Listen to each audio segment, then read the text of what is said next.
Assalamualaikum warahmatullahi wabarakatuh. Hai semua. Perkenalkan, nama aku Salsa Bila Diva Afrinda dengan NIM 210611292 kelas Agribisnis B. Pada video kali ini saya akan membahas tentang resolusi konflik agraria di Kecamatan Jenggawa, Kabupaten Jember. Kasus ini melibatkan PTPN dengan petani Kabupaten Jember tersebut. Apa sih akar permasalahan kasus ini? Kasus ini memperebutkan tanah yang dimana dulunya tanah tersebut merupakan tanah bekas erpak dan pada tahun 1958 terkenal nasionalisasi menjadi tanah negara. Dan pada 15 Juli 1978 PTPN mengambil kebijakan hardcoupling dan registrasi tanpa ada perundingan dengan pihak petani.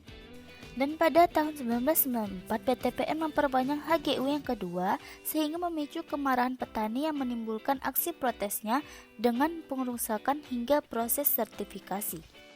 Adapun teori-teori konflik yang ada di kasus ini, yang pertama teori pluralisme hukum yang terdiri dari hukum adat, hukum negara, dan hukum agama. Yang kedua, teori kebijakan publik yang terdiri dari kebijakan negaraisasi tanah, kebijakan hardcoupling, dan kebijakan registrasi. Yang ketiga yaitu teori marxisme yang terdiri dari tanah terkena nasionalisasi dan penyempitan lahan petani. Teori konflik yang gagal. Ketiga teori tersebut menunjukkan bahwa negara terus mempengaruhi konflik. Hal ini dapat dilihat dari keputusannya yang memberikan HGU kepada PTPN yang telah membuat konflik dengan para petani selama 25 tahun sehingga perlu adanya teori formasi negara. Teori formasi negara. Teori formasi negara adalah sekelompok teori yang berusaha menjelaskan bagaimana negara terbentuk dan bagaimana negara mempertahankan kekuasaannya. Contohnya dalam kasus ini, negara terlibat mempertahankan keuntungannya dengan memberikan izin HGU kedua kepada PTPN meskipun akan terjadi konflik antara masyarakat lagi. Intervensi negara.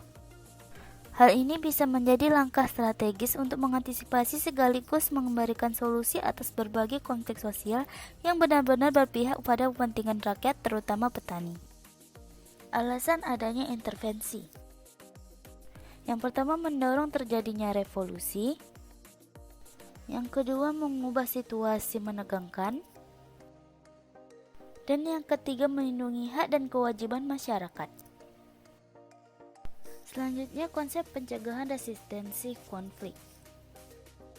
Yang pertama, mediasi dan negosiasi.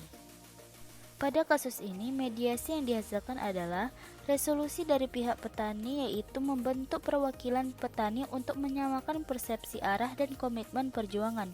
Sedangkan resolusi yang ditawarkan oleh pemerintah berupa pelepasan tanah HGU PTPN 10 dan membentuk pola kemitraan. Yang kedua, pemilihan hubungan.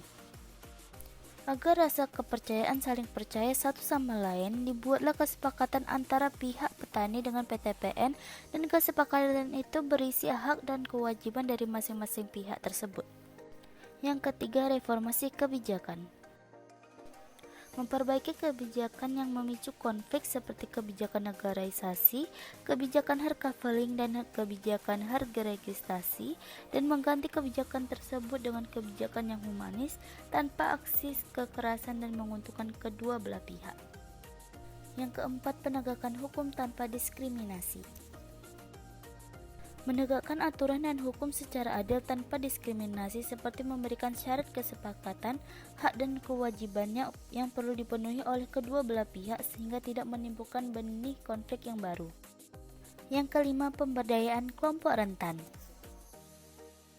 Pada kasus ini, kesepakatan yang telah dibuat pihak PTPN berkewajiban untuk memberikan petunjuk teknis pengolahan tembakau yang baik dan benar kepada pihak petani sebagai implementasi ahli teknologi pertembakauan sehingga identitas Jember sebagai kota tembakau tetap terus dapat dipertahankan dan ditingkatkan.